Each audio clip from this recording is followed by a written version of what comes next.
A porta da vila bateu com força contra a parede de pedra branca, e quando pela sala ampla cheia de luz do sol algarvio. Tiago Ferreira, de 32 anos, arquiteto em Lisboa, sentiu o coração parar por um instante ao ver as duas irmãs na entrada.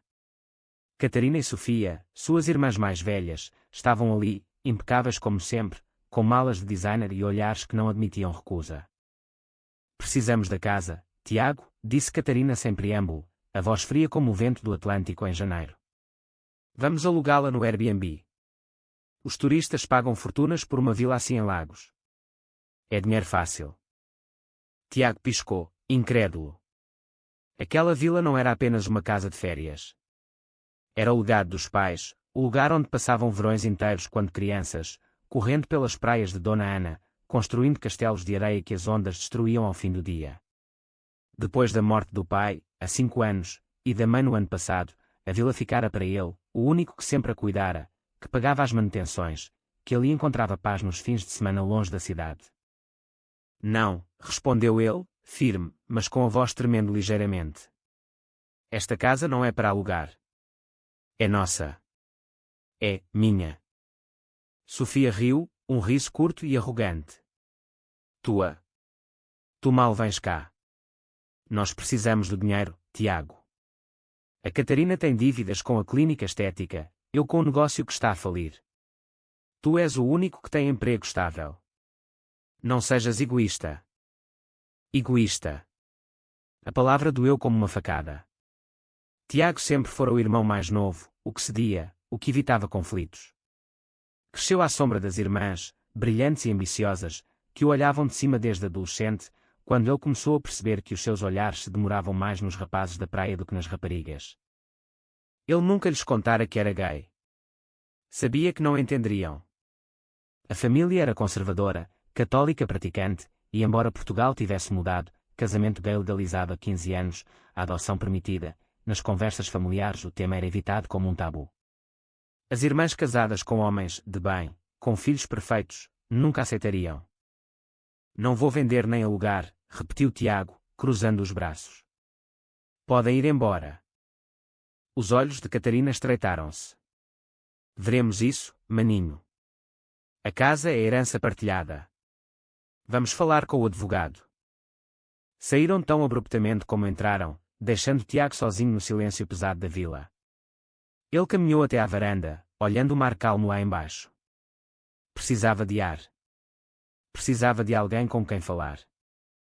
Pegou no telefone e ligou para Miguel, o seu namorado há 2 anos. Miguel, professor de história em Faro, era o oposto dele, extrovertido, apaixonado, sempre pronto a enfrentar o mundo. Vem cá este fim de semana? Perguntou Tiago, a voz baixa. Preciso de ti. Miguel chegou na sexta-feira à tarde, de comboio de Faro. Alto, moreno, com um sorriso que iluminava qualquer divisão, abraçou Tiago à porta como se não se vissem há meses. Que cara é essa? Perguntou, beijando-o suavemente. As tuas irmãs.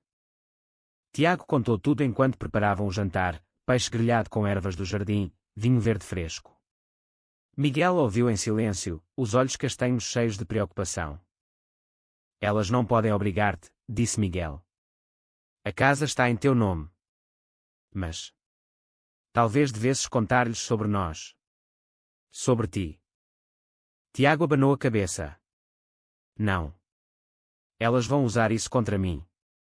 Vão dizer que sou diferente, que não mereço a herança porque não tenho família normal. Miguel pegou na mão dele. Nós somos família, Tiago. Tu e eu.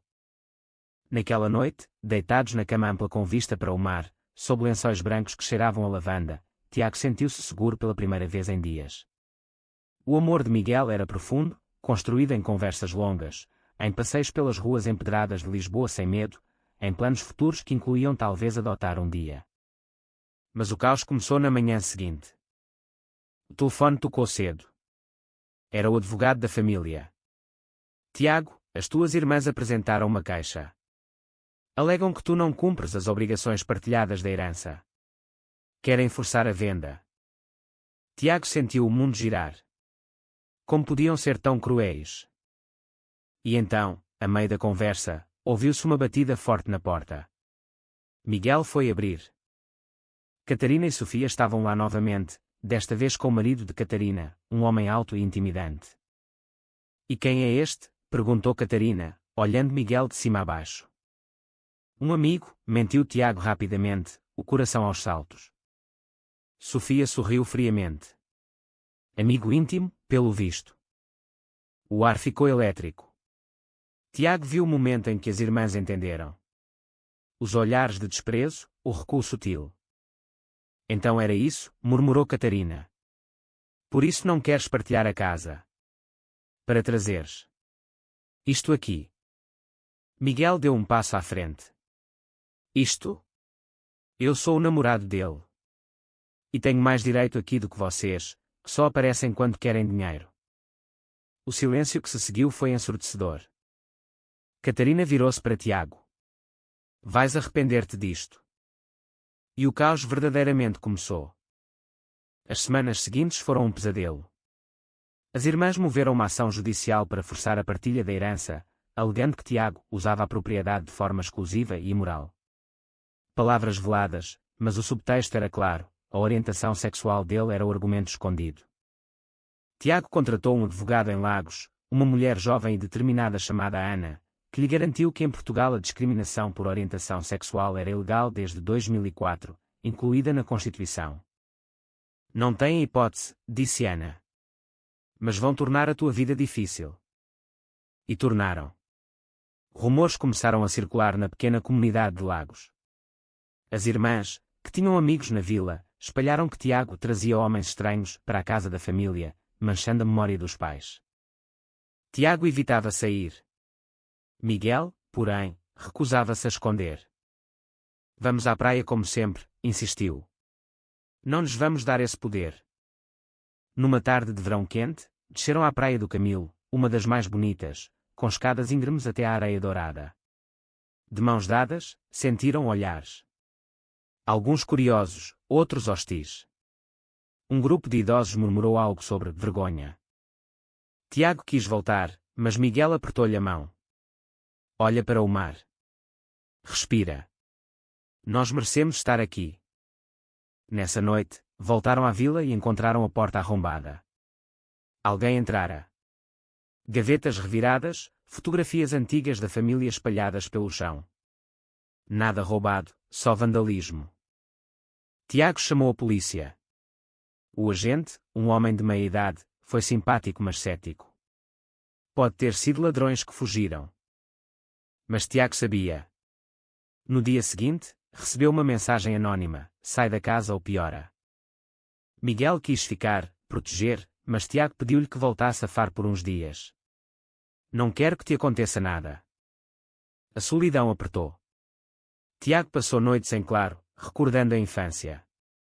As irmãs sempre o protegeram na escola, mas também o menosprezaram por ser sensível demais. Quando aos 16 anos beijou o melhor amigo numa festa, escondeu-o como um crime. Agora, aos 32, ainda escondia. Decidiu procurar apoio. Encontrou online um grupo LGBT em Faro, organizado pela ILGA Portugal. Foi a uma reunião numa cafetaria discreta. Lá conheceu Rafael, um jovem de 28 anos, designer gráfico, que crescera em Lagos e sofrera bullying na escola por ser efeminado. Sei como é a família conservadora, disse Rafael, os olhos verdes cheios de empatia. Os meus pais só aceitaram depois de anos. Rafael tornou-se amigo. Vinha à vila ajudar Tiago a arrumar depois do arrombamento, trazia vinho e conversavam até tarde sobre amor, medo, esperança. Uma noite, Rafael confessou: sempre te admirei de longe. Quando eras adolescente na praia, eras o rapaz bonito que sorria para toda a gente. Tiago corou. A atração era mútua, mas ele amava Miguel. Ainda assim, a proximidade com Rafael trouxe conforto numa fase de dúvida. Miguel voltou no fim de semana, ciumento ao encontrar Rafael lá. Quem é ele? Perguntou, a voz tensa. Um amigo do grupo de apoio. Miguel explodiu. Amigo? Olhas para ele como olhavas para mim no início. Discussão acalorada. Palavras duras. Miguel saiu porta fora, dizendo que precisava de tempo. Tiago ficou destroçado. A recusa em alugar a casa custara-lhe o amor. Mas o pior estava por vir. As irmãs descobriram sobre Miguel através de fotos antigas no telemóvel de Tiago que alguém, talvez no arrombamento, copiara. Numa audiência preliminar no Tribunal de Lagos, o advogado delas insinuou que Tiago levava uma vida dissoluta, inadequada para gerir a herança familiar. Ana, a advogada, rebateu com força, citando leis antidiscriminação. O juiz, uma mulher progressista, advertiu o advogado adversário. Fora do tribunal, Catarina aproximou-se. "Por que não nos disseste?", perguntou, a voz menos arrogante. "Porque sabia que reagiriam assim." Sofia, ao lado, baixou os olhos. Pela primeira vez, dúvida. Naquela noite, Tiago recebeu uma chamada inesperada da mãe de Miguel. "Ele está mal", discutiram por minha causa. Não. Por causa do medo de Tiago. Decidiu lutar. Não só pela casa, mas pela verdade. O verão avançava implacável no Algarve, com dias de calor que faziam o ar tremulzir acima das falésias. Tiago passava as manhãs no jardim da vila, regando as buganvílias que a mãe tanto amava, tentando encontrar paz. Rafael visitava frequentemente, trazendo leveza. Contava histórias da sua vida, como se assumira aos 20 anos e perdera amigos, mas ganhara outros verdadeiros. "Tu tens o Miguel", dizia Rafael. "Não o percas por medo." Tiago sabia. Ligava todos os dias, mas Miguel estava distante, magoado. Uma tarde, surpresa, Sofia apareceu sozinha à porta. "Posso entrar?" Entrou, olhou em volta. "Está tudo igual. Lembro-me de brincar aqui contigo." Sentaram-se na varanda. Sofia falou primeiro. "A Catarina está obcecada com o dinheiro. Mas eu. Quando vi as fotos tuas com o Miguel, lembrei-me de coisas. Quando eras pequeno, defendias sempre os mais fracos na escola. Eras bom." Tiago engoliu em seco. "E agora?" "Agora vejo que foste corajoso. Escondeste-te por nós. Mas nós não merecemos." Lágrimas nos olhos de Sofia. Pela primeira vez, uma irmã via-o realmente. "Desculpa", murmurou ela. "Vou falar com a Catarina." Retiramos a queixa. Mas Catarina não se deu tão fácil. No dia seguinte, nova ameaça: publicariam as fotos nas redes sociais da família, para que todos saibam. Tiago entrou em pânico. A família alargada, tios conservadores no norte, primos religiosos, o escândalo destruiria tudo. Ana aconselhou: "Podes contra-atacar por difamação e discriminação." Mas Tiago queria paz, não guerra. Decidiu confrontar as irmãs cara a cara. Marcou um jantar na vila. Só os três. Catarina chegou furiosa, Sofia hesitante. Durante o jantar, bacalhau à Brás preparado por Tiago, o silêncio era pesado. Então Tiago falou. Contou tudo. Como soubera aos 15, como sofrera sozinho, como conhecera Miguel numa exposição em Lisboa e se apaixonara pela sua paixão pela história, pela forma como o fazia rir. "Eu amo", disse simplesmente. "Como vocês amam os vossos maridos." Catarina ficou calada longo tempo. "Os pais saberiam?", perguntou. A mãe suspeitava. No leito de morte, disse-me: "Sê feliz, filho. Ama quem quiseres." Sofia chorou. Catarina, endurecida, levantou-se. "Preciso de pensar." Na noite seguinte, tempestade no Algarve, rara, mas violenta. Relâmpagos iluminavam o mar. Tiago sozinho quando ouviu batida na porta. Era Miguel, encharcado. "Não aguento mais ficar longe", disse, abraçando-o com força. Reconciliação apaixonada, mas sem excessos, apenas o alívio de estar juntos. No dia seguinte, notícia: Catarina retirara a queixa. Mas com condição: queria conhecer Miguel. Encontro tenso numa esplanada em Lagos. Catarina fria, Miguel educado. Conversaram horas.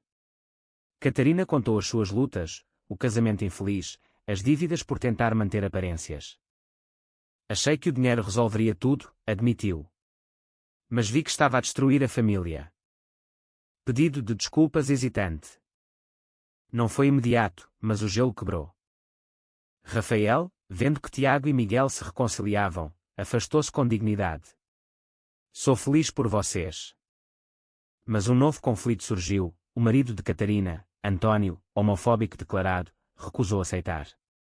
Ameaçou divulgar tudo no trabalho de Tiago. Alta tensão. António apareceu na vila, bêbado, gritando insultos. Miguel enfrentou, sai daqui ou chama a polícia. Briga verbal intensa.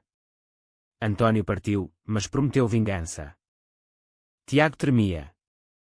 O preconceito não vinha só das irmãs. Outono aproximava-se, as folhas das figueiras amarelecendo. A ação judicial terminara, a casa ficou com Tiago. Mas as feridas familiares sangravam. Catarina começou terapia, recomendada por Sofia, que se tornara aliada inesperada. Quero conhecer-vos melhor, disse Sofia a Tiago e Miguel no almoço. Conversas profundas sobre preconceitos internalizados, sobre como a sociedade portuguesa mudara, mas algumas famílias ficavam para trás. Miguel partilhou a sua história, crescer em família acolhedora no Alentejo, assumira-se cedo, sofrera na escola mas encontrara força na comunidade LGBT do Porto durante a universidade. Tiago invejava essa coragem. Um dia, convite surpresa, o grupo LGBT de Faro organizava uma vigília contra a discriminação em Lagos, após um incidente numa discoteca. Tiago hesitou, mas Miguel e Rafael convenceram-no. Foi com bandeira arco-íris pequena na mão. Dezenas de pessoas, jovens e velhos, unidos. As irmãs souberam. Sofia apareceu no final, abraçou-o. Catarina não, mas mandou mensagem, orgulhosa de ti. Passo pequeno, mas significativo. Conflito novo. António, o cunhado, divulgou anonimamente num grupo de WhatsApp familiar as fotos. Escândalo. Tios ligaram, primos afastaram-se. Tiago sofreu, mas pela primeira vez respondeu publicamente numa carta à família: sou gay. Amo Miguel. Isso não me torna menos filho, menos irmão. Respostas mistas. Alguns apoiaram, outros calaram. Sofia defendeu, Catarina confrontou o marido: ou aceitas ou divorciamo-nos. António saiu de casa temporariamente. Na vila, Tiago e Miguel decidiram avançar. Conversaram sobre o futuro, talvez casar, adotar. Mas surpresa, Rafael confessou sentimentos mais profundos por Tiago, num momento de vulnerabilidade. Sei que amas o Miguel, mas precisava dizer. Tiago gentil, mas firme. A amizade permaneceu. Alta tensão quando António voltou, arrependido forçado, pedindo desculpa pública na família. Não sincero, mas início. Tiago percebeu, a luta não era só pela casa, mas pela aceitação. Inverno suave no Algarve. Chuvas ocasionais, mas sol frequente. Relação de Tiago e Miguel mais forte. Planeavam um casamento civil simples na vila. Convidaram as irmãs. Sofia aceitou imediatamente. Catarina hesitou, mas veio. No dia, poucos convidados: Ana advogada, Rafael, amigos do grupo LGBT, alguns colegas de Tiago. Cerimónia emotiva na varanda com vista mar. Promessas de amor eterno, superação de obstáculos. Catarina chorou. Depois, abraçou Miguel. Bem-vindo à família. António não veio, mas divórcio iniciou-se. Tiago sentiu redenção. Mas reviravolta, carta antiga da mãe encontrada na vila, escondida. Escrevera antes de morrer: meus filhos, amo-vos a todos. Tiago, sei quem és. Catarina e Sofia, aprendam a amar sem julgar. Lida em voz alta numa reunião familiar. Catarina quebrou. Contou segredos próprios, depressão, inveja do irmão perfeito. Reconciliação profunda. Rafael encontrou amor novo no grupo. Vila tornou-se refúgio para todos. Mas último conflito, oferta alta para comprar a vila de investidor. Tiago recusou. Aqui é onde curamos. Primavera floresceu no Algarve, as amendoeiras em flor. Tiago e Miguel casados há meses, vida serena. Irmãs mudadas, Catarina vendeu clínica, abriu pequena galeria de arte em Lagos, terapia ajudara. Sofia separada, mais feliz. Família reunida na vila para Páscoa, tradição renovada. Conversas abertas sobre amor, aceitação. Tiago refletia, a recusa em alugar a casa, vista como egoísmo, salvara não só o legado, mas a família. Ensinara-lhes empatia, forçara crescimento. Miguel e ele adotaram um processo iniciado, sonho realizado. Rafael visita com namorado novo. Vila cheia de riso, amor verdadeiro. No fim, sentado na varanda ao pôr do sol, Tiago apertou a mão de Miguel. Valeram todas as tempestades. Sim. Amor profundo vence preconceito, misunderstanding, arrogância. Redenção possível quando corações abrem.